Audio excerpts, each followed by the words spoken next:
మందు బాబులో మేము మందు బాబులో మందు కొడితే మాకు మేమే మహారాజులో కళ్ళు దాగి గంతేస్తాం సారా దాగి సిందేస్తాం మందంతా దిగేదాకా లోకాలే పాలిస్తాం. ఇండియాలో లిక్కర్ బ్యాన్ చేస్తే నెక్స్ట్ మినిట్ మెజారిటీ స్టేట్స్ లో సాలరీస్ అండ్ పెన్షన్స్ ఆగిపోతాయి. స్టేట్ రెవెన్యూస్ మీద లిక్కర్ ఇంపాక్ట్ అంత బలంగా ఉంది. 1997 లో బిజినెస్ స్టాండర్డ్ పబ్లిష్ చేసిన ఆర్టికల్ ప్రకారం ఇండియాలో లిక్కర్ యాన్యువల్ టర్న్ ఓవర్ 1000 కోట్లు. 28 years ఫాస్ట్ ఫార్వర్డ్ చేస్తే 2025 లో ఇండియాలో లిక్కర్ యాన్యువల్ టర్న్ ఓవర్ 5.5 లక్షల కోట్లు. అంటే 28 years లో 550 times ఇంక్రీజ్ అయింది. ఈ ఫిగర్స్ అన్ని అఫీషియల్ రిపోర్ట్స్ ప్రకారం. బట్ అన్అఫీషియల్ సేల్స్ చూస్తే అంటే సెకండరీ మార్కెట్ లో దీని వాల్యూ 3 to 5 times హైయర్ ఉంటుంది. Globally liquor annual turn over 250 to 300 lakh crores పైనే ఉండదు. 2024 లో లిక్కర్ యాన్యువల్ టర్న్ ఓవర్ 4.5 లక్షల కోట్లు. అయితే స్టేట్ గవర్నమెంట్స్ కి 3.5 లక్షల కోట్లు రెవెన్యూ జనరేట్ అయింది. జస్ట్ ఇమాజిన్ ఎంత మ్యాసివ్ స్కేల్ బిజినెస్ జరుగుతుంది. ఆల్కహాల్ ని లిమిట్ లో తీసుకుంటే దాట్స్ ఓకే, కానీ మీరు రెగ్యులర్ గా చూసే 99% బ్రాండ్స్ ఇలిసిట్ అంటే కల్తీ అని మీలో ఎంత మందికి తెలుసు? మీరు సేఫ్ అనుకుని కన్స్యూమ్ చేసే 99% mid range and costly brands పక్కా కల్తీ సరుకు. ఇండియా మీద లిక్కర్ ఇంపాక్ట్ ఏ విధంగా ఉంది? రీసెంట్ ఇయర్స్ లో కల్తీ లిక్కర్ కన్స్యూమ్ చేసి ఎంత మంది చనిపోయారు? పవర్ లోకి వస్తే లిక్కర్ బ్యాన్ చేస్తామని హామీ ఇచ్చిన కల్వకుంట్ల కవిత, వైఎస్ జగన్ లాంటి పాలిటీషియన్స్ లిక్కర్ స్కామ్ ఎందుకు చేశారు? అసలు కల్తీ సరుకు వర్సెస్ క్వాలిటీ లిక్కర్ మధ్య డిఫరెన్స్ ఎలా తెలుసుకోవాలి? ఇలాంటి చాలా కాన్సెప్ట్స్ వీడియోలో డిస్కస్ చేయబోతున్నాం. బట్ ట్రస్ట్ మీ, ఈ వీడియో చూసిన తర్వాత లిక్కర్ మీద మీ ఒపీనియన్ మారిపోతుంది. అంత స్టఫ్ ఉంది ఈ concept. Most of the Indian states కి వచ్చే టాప్ 3 రెవెన్యూస్ లో లిక్కర్ పక్కా ఉంటుంది. లిక్కర్ ఇంపార్టెన్స్ ని దృష్టిలో పెట్టుకుని సెంట్రల్ గవర్నమెంట్ లిక్కర్ మీద జిఎస్టీ అప్లికబుల్ చేయలేదు. Excise duty, value added tax, licensing లాంటి వేరియస్ ఆస్పెక్ట్స్ లో వచ్చే ఎవ్రీ పని స్టేట్ గవర్నమెంట్స్ కి వెళ్తాయి. స్టేట్ రెవెన్యూస్ నుంచి లిక్కర్ ని రిమూవ్ చేస్తే మెజారిటీ స్టేట్స్ ఇమీడియట్ గా ఐసీయూలో జాయిన్ అవ్వాల్సిన సిచ్యువేషన్ వస్తుంది. కనీసం బేసిక్ థింగ్స్ అయినా పెన్షన్స్ అండ్ సాలరీస్ కూడా ఇవ్వలేరు. Including profits. Manufactured cost 20 rupees per bottle పడితే మార్కెట్ లో దాని ఎంఆర్పి 100 రూపీస్ ఉంటుంది. అంటే ఆ పైన వచ్చే 80 రూపీస్ డైరెక్ట్ గా గవర్నమెంట్ గా వెళ్తుంది. సో స్టేట్స్ మీద లిక్కర్ ఇంపాక్ట్ ఆ విధంగా ఉంది. ఎగ్జాంపుల్ 2023-24 లో ఏపీ గవర్నమెంట్ 17,500 crores ఎర్న్ చేసింది. తెలంగాణ 25,000 crores ఎర్న్ చేసింది. తమిళనాడు 38,000 crores ఎర్న్ చేసింది. కోవిడ్ టైంలో చాలా స్టేట్స్ లిక్కర్ రెవెన్యూ పైనే డిపెండ్ అయ్యాయి. ఇన్ఫాక్ట్ ఇండైరెక్ట్ గా ప్రమోట్ కూడా చేశాయి. ఆంధ్రప్రదేశ్ లో క్రౌడ్ కంట్రోల్ చేయడానికి స్కూల్ టీచర్స్ ని యూజ్ చేశారు. ఢిల్లీ గవర్నమెంట్ 70% వరకు డిస్కౌంట్ ని ప్రకటించింది. హోమ్ డెలివరీ కాన్సెప్ట్ ని తీసుకొచ్చింది. ఈ ఇష్యూ మీద సుప్రీంకోర్టులో 3 judges బెంచ్ అండర్ లో హియరింగ్స్ జరిగాయి. ఇంట్రెస్టింగ్ ఫైండింగ్ ఏంటంటే ఈ బెంచ్ లో ప్రజెంట్ చీఫ్ జస్టిస్ అయిన బిఆర్ గవాయ్ కూడా ఉన్నారు. గవర్నమెంట్ ఇండైరెక్ట్ గా ప్రమోట్ చేయడం అంటే స్ట్రాటజికల్లీ హై డ్రింకింగ్ ఎక్కడైతే ఉంటుందో అంటే వర్కింగ్ లొకాలిటీస్ దగ్గర, స్లమ్స్ దగ్గర ఈ షాప్స్ కి పర్మిషన్ ఇస్తారు. మోస్ట్లీ ఇక్కడ అంతా ఇలిసిట్ కల్తీ ఉంటుంది. కల్తీ కన్జ్యూమ్ చేయడం వల్ల హెల్త్ స్పాయిల్ అవుతుంది. ఈ పాయింట్ ని కన్సిడర్ చేసి తెలంగాణ అండ్ ఆంధ్రప్రదేశ్ లో ట్రైబల్ ఏరియాస్ లో ఉన్న ఉమెన్ చాలా సార్లు ధర్నా చేసినప్పటికీ ఈ షాప్స్ రిమూవ్ చేయలేదు. వర్స్ట్ పార్ట్ ఏంటంటే లిక్కర్ నుంచి వచ్చే రెవెన్యూ వెల్ఫేర్ స్కీమ్స్ కి యూజ్ చేస్తామని చాలా స్టేట్ గవర్నమెంట్స్ ఓపెన్ గా అడ్మిట్ చేశాయి. చాలా స్టేట్స్ క్వాలిటీ లిక్కర్ ని రీప్లేస్ చేసి ఇలిసిట్ లిక్కర్ ని సేల్ చేస్తారు. ఆంధ్రప్రదేశ్ లో లాస్ట్ రెజ్యూమ్ లో 99% ఇలిసిట్ లిక్కర్ ని సేల్ చేశారు. పాయింట్ ఏంటంటే లిక్కర్ మీద ఆడిట్స్ జరగవు. సో స్కామ్స్ జరుగుతూనే ఉంటాయి. మార్కెట్ లో 100 బ్రాండ్స్ కనిపించవచ్చు, కానీ entire supply system either corporate చేతుల్లో లేదా గవర్నమెంట్ చేతుల్లో ఉంటుంది. డైరెక్ట్ గా లేదా ఇండైరెక్ట్ గా మోస్ట్ ఆఫ్ ది డిస్టిలరీస్ ని ఒకళ్ళే ఓన్ చేస్తారు. స్టేట్ గవర్నమెంట్స్ లిక్కర్ ని రెగ్యులేట్ చేసిన ట్యాక్స్ చేయొచ్చు, కానీ బిహైండ్ ద సీన్స్ చాలా జరుగుతాయి. ఫర్ ఎగ్జాంపుల్ ఆంధ్రప్రదేశ్ తీసుకుంటే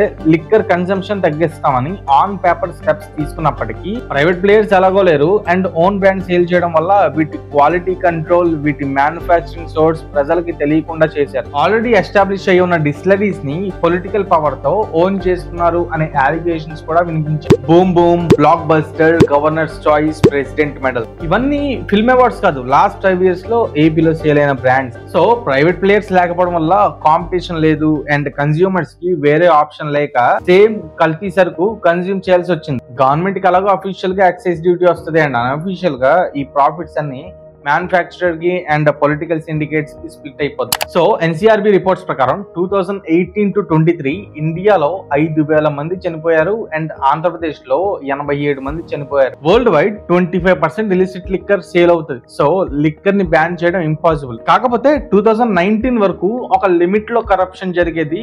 బట్ 2019 తర్వాత Delhi, Kerala, Andhra Pradesh governments broad daylight limit ని ఎక్సీడ్ చేసి కరప్షన్ చేశారు. అసలు ఇల్లిసిట్ లిక్కర్ అంటే ఏంటి, క్వాలిటీ ప్రోడక్ట్ కి అండ్ కల్తీ ప్రోడక్ట్ కి డిఫరెన్స్ అలా తెలుసుకోవాలి. నాకు తెలిసి చాలా మంది ఈ కాన్సెప్ట్ కోసం వెయిట్ చేస్తా ఉన్నారు. Beer, whisky, wine, brandy, rum, gin, vodka ఇలా various types of products market లో ఉన్నాయి. ప్యాటర్న్ ఆఫ్ కన్సంప్షన్ బట్టి వేరియస్ నేమ్స్ డిసైడ్ చేసినప్పటికీ ఇవన్నీ పాపులర్లీ 2 టైప్స్ లో మ్యానుఫ్యాక్చరింగ్ చేస్తారు. Molasses and non molasses. Molasses process లో sugar cane, fruits and yeast నుంచి వచ్చే వేస్ట్ ని హీట్ చేసి ఒక థిక్ పేస్ట్ గా తయారు చేస్తారండి. థిక్ పేస్ట్ ని ఫ్యూ వీక్స్ పాటు ఫెర్మెంటేషన్ ప్రాసెస్ లో పెడతారు.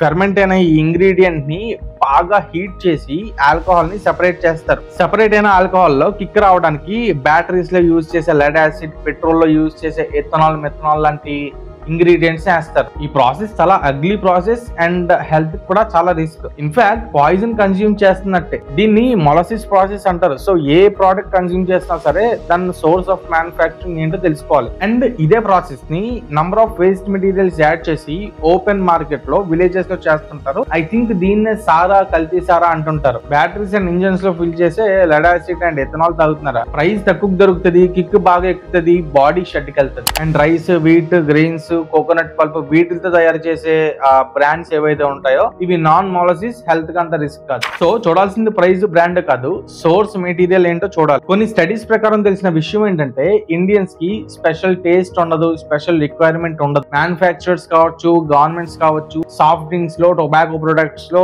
అండ్ ఆల్కహాల్ లో క్యాష్ చేసుకుంటున్నారు. సీఎం గా ఛాన్స్ వస్తే లిక్కర్ బ్యాన్ చేస్తా అన్న కవిత గారు సేమ్ లిక్కర్ స్కామ్ లో దొరికారు. సో ఇంత ఇంట్రెస్టింగ్ కాన్సెప్ట్ తెలిసిన తర్వాత ఎవరైనా బ్యాన్ చేస్తారా? ఈ వెస్టర్న్ కంట్రీస్ లో ఇండివిజువాలిటీ ఎక్కువ. So tobacco and alcohol products మీద ఎలాంటి సెంటిమెంట్స్ ఉండవు. బట్ ఇండియాలో importantly rural and tribal areas లో, మోస్ట్ ఇంపార్టెంట్లీ 1990s కన్నా ముందు లిక్కర్ ఒక సెంటిమెంటల్ ఫ్యాక్టర్. బ్రిటిషర్స్ రూల్ చేసే టైంలో మీరు స్వాతంత్రం ఇవ్వకపోయినా పర్లేదు కానీ లిక్కర్ బ్యాన్ చేయాలి అని చాలా మంది ఉమెన్ ప్రొటెస్ట్ చేశారు. 1990s లో యాంటీ యారక్ మూవ్మెంట్, వరుణ్ వాహిని ప్రోగ్రామ్ లాంటి ఇనిషియేటివ్స్ తో నెల్లూరు, చిత్తూరుకి సంబంధించిన women BJP and CPM support తో లిక్కర్ కి అగేన్స్ట్ గా రోడ్డు మీదకి వచ్చారు. ఆ టైంలోనే మోర్ దాన్ 50,000 పీపుల్ రోడ్డు మీదకి వచ్చి ప్రొటెస్ట్ చేశారు. అండ్ 1992 కి ఈ మూమెంట్ చాలా పీక్ కి వెళ్ళింది. సో అదే టైంలో ఎన్టీఆర్ లిక్కర్ బ్యాన్ చేస్తామనే హామీ ఇచ్చి 94 లో పవర్ లోకి రాగానే లిక్కర్ బ్యాన్ చేశారు. ఈ ప్రొటెస్ట్ ఇండియాలో చాలా చోట్ల జరిగాయి. సో కేరళ గవర్నమెంట్ కూడా ఆ టైంలో లిక్కర్ ని బ్యాన్ చేసింది. కానీ స్టేట్ రెవెన్యూస్ విపరీతంగా నెగిటివ్ లోకి వెళ్ళటం, at the same time black market ని దృష్టిలో పెట్టుకుని IMFL Indian made foreign liquor ని అఫీషియల్ గా అమ్మచ్చు అని రూల్స్ రెగ్యులేట్ చేసాయి గవర్నమెంట్స్. యారక్ అంటే ఇలిసిట్ లిక్కర్ అని ఆ బెల్ట్ షాప్స్ కి అగేన్స్ట్ గా చాలా ప్రొటెస్ట్ జరిగాయి. ఎందుకంటే చాలా వరకు ఇల్లీగల్ బ్రాండ్స్ ఇక్కడే అమ్ముతారు. 90s లో బెల్ట్ షాప్స్ ఇంపాక్ట్ ఇండియాలో ఏ విధంగా ఉంటుందనేది నాని యాక్ట్ చేసిన దసరా మూవీలో చాలా బాగా చూపించారు. ఒకసారి చూడకపోతే ఆ మూవీ చూడండి. అబ్జర్వ్ చేస్తే హిస్టరీలో డిక్టేటర్స్ కి అగేన్స్ట్ గా, రూలింగ్ పార్టీస్ కి అగేన్స్ట్ గా యాజిటేషన్స్ చేశారు. ఫ్యూయల్ ప్రైసెస్ ఇంక్రీజ్ అవుతే యాజిటేషన్ చేశారు, ఎసెన్షియల్ కమోడిటీస్ ప్రైసెస్ ఇంక్రీజ్ అవుతే యాజిటేషన్ చేశారు. కానీ లిక్కర్ మీద ఎప్పుడు ఒక్క యాజిటేషన్ కూడా జరగలేదు. ఎంత కల్తీ చేసినా, ఎంత ప్రైస్లు ఇంక్రీజ్ చేసినా సేల్స్ ఎప్పుడు టాప్ లో ఉంటాయి. సో ప్రైసెస్ పెంచితే తాగడం ఆపేస్తారు అనేది మోస్ట్ బుల్షిట్ స్టేట్మెంట్. ఇంత బిజినెస్ కళ్ళ ముందు పెట్టుకుని ఎవరైనా లిక్కర్ బ్యాన్ చేస్తారా? ఆయన లిక్కర్ బ్యాన్ చేస్తా ఉంటే ప్రజలు ఎలా ఓట్లు వేశారో నాకు ఎప్పటికీ అర్థం కాదు. I appreciate CBN cheap prices కే 99K క్వాలిటీ లిక్కర్ సప్లై చేస్తామని ఓపెన్ గా అడ్మిట్ చేసి పవర్ లోకి వచ్చారు. పీక్ పాలిటిక్స్ అది, రియాలిటీ కూడా అదే. బట్ రూరల్ ఏరియాస్ లో చిల్డ్రన్ అండ్ ఉమెన్ మీద లిక్కర్ ఇంపాక్ట్ చాలా హెవీగా ఉంటుంది. పీక్ స్టేజ్ లో హెరాస్మెంట్ అండ్ మ్యాన్ హ్యాండ్లింగ్ జరుగుతుంది. చాలా మంది స్టూడెంట్స్ స్కూల్ డ్రాప్ అవుట్స్ కూడా అయిపోతున్నారు. డైలీ 300 నుంచి 1000 రూపాయలు సంపాదించే ఎవడైనా first thing is the first 200 రూపాయలు లిక్కర్ మీద స్పెండ్ చేస్తారు. ఎలక్షన్స్ టైంలో లిక్కర్ ఏ రేంజ్ ఇంపాక్ట్ చూపిస్తుంది అనేది you can't even imagine. Liquor serve చేయకపోతే కంటెస్ట్ చేసి యూసెస్. మెజారిటీ క్రైమ్స్ కి లిక్కరే ఒక కారణం. న్యూ ఇయర్, స్పెషల్ అకేషన్స్ ఇలాంటి స్పెషల్ డేస్ లో ఆ ఇండస్ట్రీ హిట్ వచ్చిన 200-300 కోట్ల రికార్డ్ ని సింగిల్ సిట్టింగ్ లో కొట్టేస్తుంటారు. సాడ్ థింగ్ ఏంటంటే లిక్కర్ బ్యాన్ చేస్తామని అధికారంలోకి వచ్చి సేమ్ లిక్కర్ తాకట్టు పెట్టి స్టేట్ ని రన్ చేసిన పొజిషన్ ఏపీలో చూసాం. చైనా, యుఎస్ తర్వాత India third biggest liquor manufacture. World wide manufacture అయ్యే విస్కీలో 50% ఇండియన్స్ లేపేస్తుంటారు. కోవిడ్ టైంలో వరల్డ్ వైడ్ కన్సంప్షన్ తగ్గింది, కానీ ఇండియా చాలా ఫాస్ట్ గా బౌన్స్ బ్యాక్ అయ్యింది. రైతు దేశానికి వెన్నెముక, కానీ స్టేట్ గవర్నమెంట్స్ కి లిక్కర్ బ్యాక్ బోన్ లాంటిది. IT, manufacturing sector, real estate revenues కి లిక్కర్ రెవెన్యూ కాంపిటీషన్ ఇస్తుంది. Glass industry, plastic industry, transportation, politicians, agriculture, hospitals, logistics, tourism, mafia, trafficking, crime, ఇన్ని సెక్టర్స్ లిక్కర్ మీద డిపెండ్ అయ్యి ఉన్నాయి. Liquor industry is much bigger than you think. Liquor ban చేయడం అనేది impossible thing. కాకపోతే ఈ smart ecosystem లో గవర్నమెంట్ లిక్కర్ ని ట్రాక్ చేయొచ్చు. స్టేట్ గవర్నమెంట్స్ నుంచి సెంట్రల్ గవర్నమెంట్ అండర్ లోకి లిక్కర్ తీసుకోవాలి. అఫ్ కోర్స్ ఆ రెవెన్యూ స్టేట్స్ కి ఇవ్వచ్చు. స్మార్ట్ కార్డ్స్ అనే కాన్సెప్ట్ ఇంట్రడ్యూస్ చేయాలి. అండ్ లిక్కర్ కావాలనుకునే ప్రతి ఒక్కళ్ళు 18 or 21 ఆ ఏజ్ దాటితే స్మార్ట్ కార్డ్స్ అప్లై చేసుకోవాలి. ఈ స్మార్ట్ కార్డ్స్ లేకుండా సేల్ కానీ పర్చేస్ కానీ 100% ప్రోహిబిట్ చేయాలి. ఒకవేళ స్మార్ట్ కార్డ్స్ లేకుండా ఎవరైనా కొనినా లేకపోతే అమ్మినా 5 లక్షలు జరిమినా 10 ఏళ్లు జైలు శిక్ష పెడితే లిక్కర్ మాఫియాని కంట్రోల్ చేయొచ్చు. సో క్రైమ్ రేట్ ని దృష్టిలో పెట్టుకుని స్మార్ట్ కార్డ్స్ కి మాక్సిమం లిమిట్ అంటూ పెడితే authorised people quality liquor limit లో కన్స్యూమ్ చేస్తారు. బట్ రెవెన్యూస్ తగ్గిపోతాయి కాబట్టి గవర్నమెంట్స్ ఈ డెసిషన్స్ తీసుకో. సో లిక్కర్ అనేది చాలా కాంప్లెక్స్ కాన్సెప్ట్, చాలా మినిమైజ్ చేసి చెప్పాల్సి వచ్చింది. సో ఈ కాన్సెప్ట్ లో చాలా టాపిక్స్ కవర్ చేసాం. సో ఫైనల్ గా ఏం చెప్తావనంటే